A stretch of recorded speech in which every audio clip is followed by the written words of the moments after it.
Hello बच्चों, मैं आपकी हिंदी टीचर रानी दुबे आपका ऑनलाइन शिक्षण में स्वागत करती हूँ। आज हम पाठ 12 नाम है अनोखी मित्रता, इसका अध्ययन करेंगे। सबसे पहले हम प्रस्तावना देख लेते हैं। श्री कृष्ण और सुदामा की मित्रता दुनिया के लिए मिसाल है। हमें भी ऐसी ही मित्रता निभानी चाहिए। अमीर और गरीब का फ़र्क मिटाकर एक दूसरे की सहायता करनी चाहिए। बच्चों, इसमें बताया है कि मित्रता किस तरह से हमें एक दूसरे के साथ निभाना चाहिए। इसमें क्या बताया है कि कृष्ण भगवान कैसे होते हैं। वो तो बहुत धनवान होते हैं और सुदामा बहुत ज़्यादा गरीब होते हैं, लेकिन जब वो गुरुकुल में पढ़ते हैं तो मित्रता तो कैसी होती है, बराबर होती है। मित्रता में कोई पैसे वाला या गरीब नहीं होता है। इसी के बारे में बताया गया है। गुरु संदीपन के आश्रम में अनेक विद्यार्थी शिक्षा प्राप्त करते थे। उन्हीं में एक श्री कृष्ण थे और दूसरे सुदामा। श्री कृष्ण समृद्ध परिवार से थे, यानी समृद्ध का मतलब धनवान परिवार से, सभी चीज़ें उपलब्ध थी उनके पास। और सुदामा अत्यंत निर्धन ब्राह्मण पुत्र थे, किंतु उन दोनों में गहरी मित्रता थी। दोनों साथ साथ चलते थे। जब कभी बाहर जाना पड़ता था तो दोनों साथ ही जाते थे। तो सुदामा एक गरीब ब्राह्मण परिवार से ताल्लुक़ रखते थे और श्री कृष्ण एक समृद्ध परिवार से रखते थे, लेकिन दोनों में मित्रता बहुत ही गहरी थी। वो कहीं भी जाते थे तो दोनों साथ साथ ही जाते थे। एक दिन गुरु माता ने उन्हें जंगल से लकड़ी लाने को कहा। दोनों जंगल में पहुंच गए।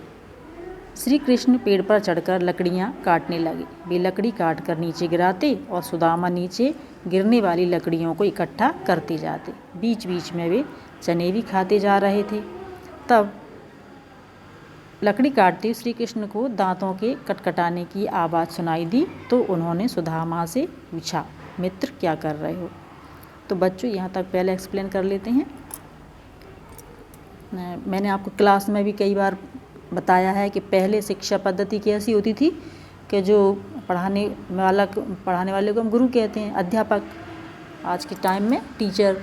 तो इस तरह से पहले गुरु जो होते थे वो व्यावहारिक शिक्षा देते थे। तो पहले के टाइम में पढ़ने के साथ साथ व्यवहार में हम क्या करते हैं, तो जैसे खाना बनाने के लिए लकड़ी वगैरह की ज़रूरत होती है, तो छात्र जो होते थे वो ऐसे काम करते थे कि लकड़ी लाना है, गाय दूहना, उनका दूध लगाना है, या भिक्षा लेने के लिए आसपास के गांव में जाना। पहले ऐसी शिक्षा पद्धति होती थी।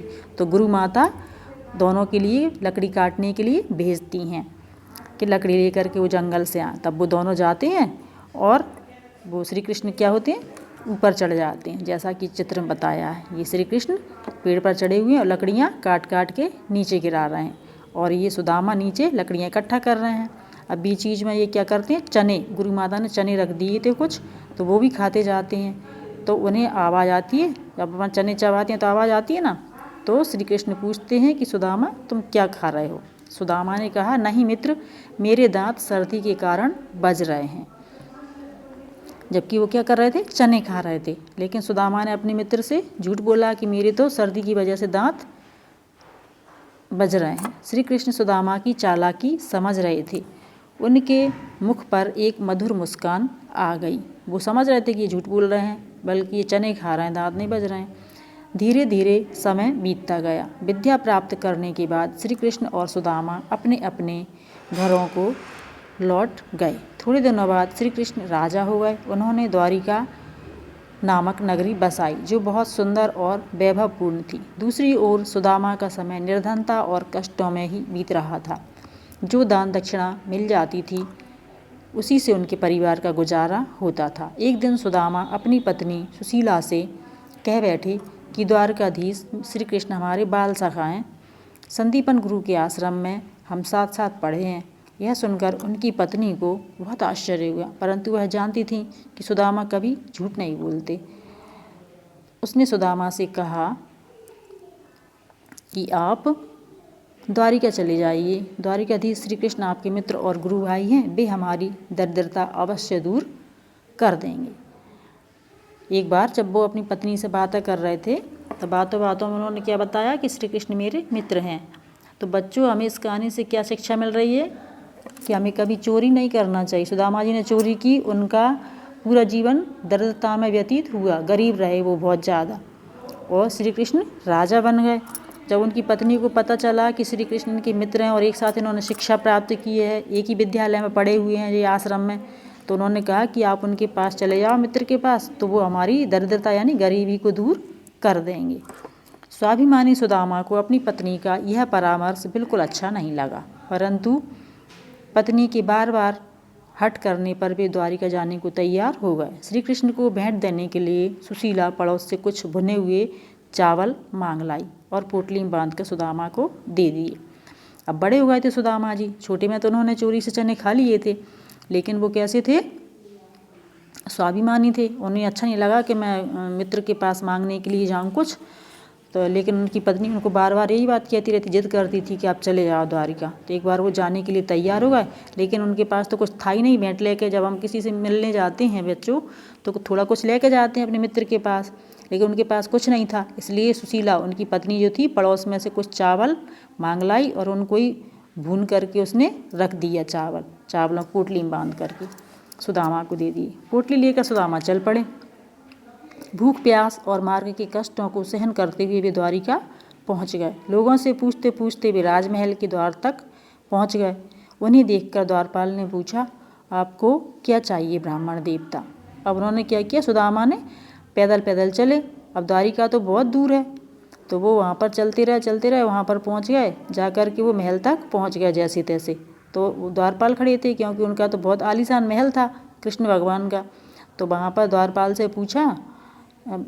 ने पूछा उनसे कि आपको क्या चाहिए। तो सुदामा ने कहा कि मुझे कुछ नहीं चाहिए, मुझे तो द्वारिकाधीश श्री कृष्ण से मिलना है, वे हमारे बाल सखा हैं, मैं उनसे मिलने आया हूँ। तो सुदामा ने कहा कि मुझे चाहिए कुछ नहीं है, मैं तो अपने मित्र से मिलने के लिए आया हूँ, हम साथ साथ पढ़े, हमारे वो बचपन के मित्र हैं। सुदामा के सिर पर ना पगड़ी थी, ना शरीर पर कुर्ता और ना ही पैरों में जूते। उन्होंने केवल एक फटी धोती पहनी हुई थी। सुदामा तो बहुत गरीब थे। जो अच्छा होता था पहले के टाइम में तो वो पगड़ी वगैरह लगाता था, अच्छे से कुर्ते पहनना, धोती पहनना, लेकिन उनकी तो फटी फटाई धोती थी बस शरीर पर कपड़ों के नाम पे, और ना तो उनके पास पगड़ी थी, ना कुर्ता था, कुछ नहीं था, और पैरों में जूते तक नहीं थे। द्वारपाल को सुदामा पर विश्वास नहीं हुआ, परंतु दया अवश्य आ गई। उसने श्री कृष्ण को सुदामा के आने की सूचना दी। अब द्वारपाल ने सोचा कि कृष्ण भगवान इतने पैसे वाले और ऐसा कोई मित्र हो सकता है कितना गरीब, उसे विश्वास नहीं हुआ, लेकिन उसे उनकी हालत पर दया जरूर आ गई। उन्होंने सोचा चलो ठीक है, एक बार कह देने में क्या जाता है। तो वो अंदर जाकर बता देते हैं भगवान को कि सुदामा आया है। द्वारपाल के मुख से सुदामा का नाम सुनते ही श्री कृष्ण नंगे पांव दौड़ पड़े और द्वार तक पहुंचकर सुदामा को अपनी छाती से लगा लिया।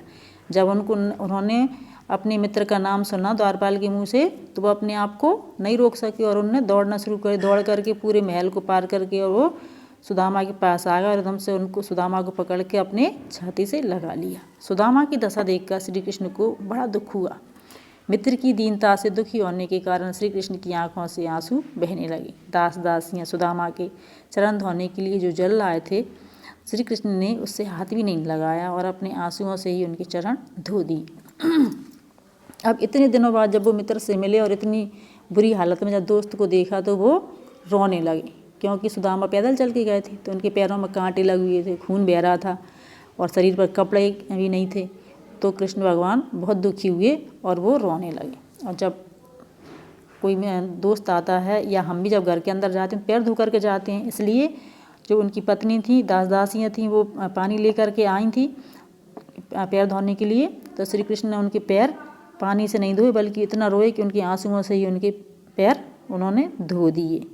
सुदामा श्री कृष्ण से पेट भरने के लिए चलते समय जो चावल अपने साथ लेकर चले थे, उन्हें वे संकोच के कारण निकाल नहीं रहे थे, पर श्री कृष्ण की दृष्टि उन पर पड़ गई। उन्होंने मजाक करते हुए सुदामा से कहा, भाभी ने हमारे लिए अवश्य कुछ भेजा है, किंतु तुम इस पोटली को अपने बगल में दबाए हुए हो, हमें दे क्यों नहीं देते। पहले भी जब हम तुम साथ पढ़ते थे, एक बार गुरु माता के खाने के लिए चने दिए थे, किंतु तुम चोरी चोरी सब चने खा गए थे और हमें बिल्कुल नहीं दिए थे। लगता है तुमने अपनी चोरी की आदत को अभी तक नहीं छोड़ा है, तभी तो भाभी के दिए चावलों को छिपा रहे हो। अब कृष्ण भगवान तो क्या थे, वो तो भगवान थे, इसलिए उन्हें पता था कि ये चावल हैं पोटली में बकाए, वो कैसे कह सकते हैं चावलों के छिपा रहे। तो उन्होंने कहा कि बचपन, उन्होंने एक बार फिर से उन्हें याद दिला दिया, क्योंकि ये आदत खराब होती है ना चोरी की। तो इसलिए कृष्ण भगवान ने कहा कि तुम्हारी बचपन की आदत अभी तक नहीं गई है। एक बार आपने, जब हम साथ गए थे जंगल, तब भी आपने चने खा लिए थे, और अब भाभी ने मुझे कुछ भेजा है तो उसको भी आप छिपा रहे हो। तो आपकी आदत अभी तक नहीं गई है चोरी करने की। तो श्री कृष्ण ने ऐसा कह करके और निश्चल और प्रेमपूर्ण व्यवहार से सुदामा गदगद हो गए। वे कई दिन तक द्वारिका में रहे। इस अवधि में उनका बहुत आदर सत्कार हुआ। जब सुदामा द्वारिका से विदा हुए तो वे सोचने लगे कि श्री कृष्ण ने मुझे कुछ दिया तो है नहीं, परंतु उन्हें इसका तनिक भी दुख नहीं हुआ। अपने मित्र के प्रेमपूर्ण व्यवहार तथा सेवा से ही उनकी तृप्ति हो गई। अब उन्हें किसी धन दौलत की लालसा नहीं थी। जब कृष्ण ने इस तरह से बात की, बचपन की बात याद दिलाई, तो वो सुन करके, और उनका प्रेमपूर्ण जो व्यवहार था और निश्चल का मतलब किसी भी कपट से रहित, जब उन्होंने ये बात बताई कि आपकी आदत अभी तक नहीं गई है, तो वो बहुत खुश हो गए और बहुत दिनों तक जो थे वो द्वारिका में रहे कि मेरा मित्र मुझे याद करता है और उसे बचपन की बातें याद हैं। तो बहुत दिनों तक रहे। उन्होंने खूब आदर सत्कार किया कृष्ण ने, और जब विदा किया तब वो जाते समय सोच रहे कृष्ण ने मुझे कुछ दिया नहीं है, लेकिन फिर भी उन्हें दुख नहीं हुआ इस बात का, क्योंकि उन्होंने बहुत प्रेम पूर्वक उनको रखा था। तो उसी से उनकी तृप्ति हो गई थी और उन्हें किसी धन दौलत की आवश्यकता नहीं थी। सुदामा जब अपने गांव पहुंची तो वहां द्वारिका की तरह ही राजसी वैभव देखकर भ्रम में पड़ गए कि कहीं मैं मार्ग भूलकर फिर से द्वारिका तो नहीं आ गया हूँ। जहाँ पहले उनकी झोंपड़ी थी वहाँ एक बड़ा महल खड़ा था।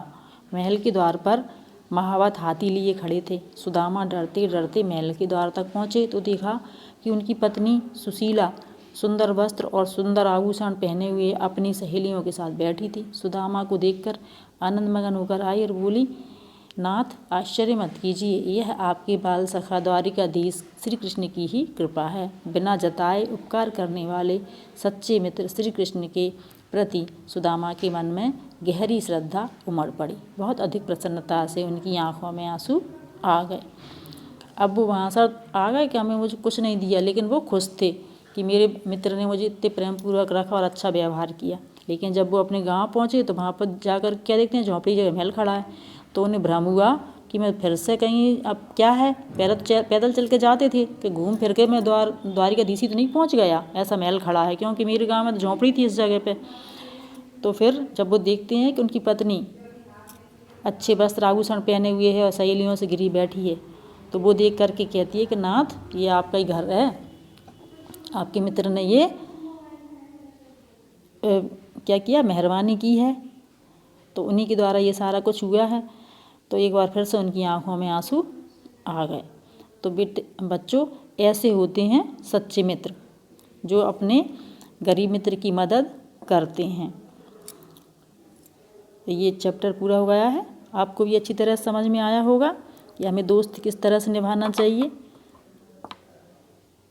Thank you.